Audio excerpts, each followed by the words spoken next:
Bayangkan jika satu hari nanti negara kita diserang, rumah-rumah musnah, keluarga pecah belah dan keamaian kita nikmati hari ini hilang sekelip mata. Ketika itu, adakah kita sanggup mempertahankan tanah air walaupun nyawa menjadi taruhan? Assalamualaikum warahmatullahi wabarakatuh dan salam sejahtera. Nama saya Sharifah Alisha Irina binti Said Muhammad Sufian dari Sekolah SMK Kompleks Gombadak, kod TEA 3007. Pada hari ini saya ingin berkongsi sebuah novel yang telah membakar semangat patriotisme dalam diri saya, iaitu Lieutenant Adnan Wirabangsa. Novel ini bukan sekadar menceritakan kisah peperangan, tetapi kisah seorang insan yang membuktikan bahawa keberanian, pengorbanan dan cinta kepada negara jauh lebih daripada nyawanya sendiri. Kisah ini bermula dengan seorang kanak-kanak bernama Adnan. Sejak kecil, Adnan terkenal sebagai seorang yang rajin, berdisiplin dan cintakan ilmu. Walaupun berdepan dengan pelbagai cabaran, beliau tidak pernah berputus asa untuk mengejar cita-citanya. Apabila meningkat dewasa, beliau memilih untuk menyertai pasukan tentera British demi mempertahankan tanah Melayu. Ketika Jepun menyerang tanah Melayu dalam Perang Dunia Kedua, Lieutenant Adnan bersama rakan-rakannya diarahkan mempertahankan Bukit Candu. Jumlah tentera Jepun jauh lebih ramai dan lebih lengkap bersenjata. Lieutenant Adnan tetap berjuang dengan penuh keberanian. Beliau enggan menyerah kalah. Beliau memilih untuk terus berjuang sehingga ketitisan darah yang tak akhir. Akhirnya, beliau gugur sebagai seorang wira yang mempertahankan maruah bangsa dan negara. Kalau kita berada di tempat Lieutenant Adnan, adakah kita mampu melakukan perkara yang sama? Watak yang paling saya kagumi sudah tentulah Lieutenant Adnan. Mengapa? Kerana beliau seorang yang berani.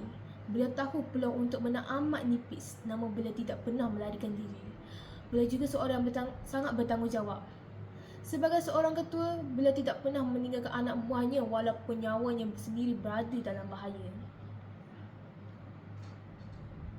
Yang paling saya kagumi ialah semangat cintakan negara yang begitu tinggi. Beliau membuktikan bahawa seorang pejuang sejati tidak akan mengadakan maruah negara ini demi menyelamatkan diri sendiri.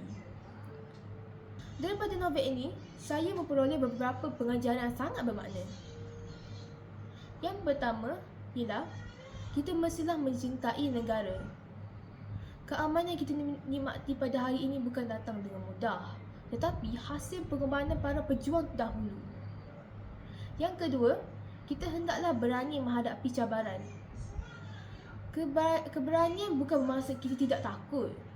Sebaliknya, keberanian ialah apabila kita tetap melakukan perkara yang betul walaupun berasa takut.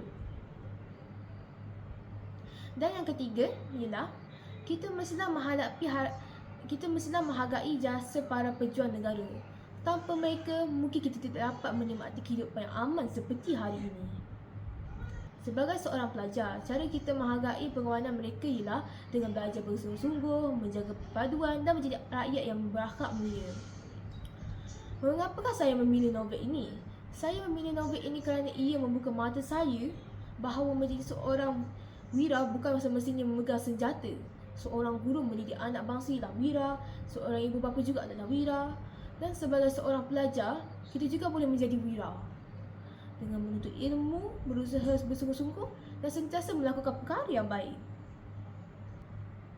Akhir kata, novel Lieutenant Adnan Wirabangsa telah mengajar saya bahawa keberanian bukan diukur melalui kekuatan fizikal semata-mata, tetapi melalui kesanggupan mempertahankan kebenaran, maruah dan tanah air.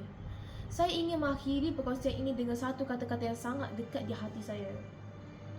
Bangsa yang hebat bukan bangsa yang melupakan pejuangnya, tetapi bangsa yang menghargai pengorbanan mereka dan meneruskan perjuangan itu dengan ilmu, akhlak dan semangat cinta akan negara. Sekian, terima kasih.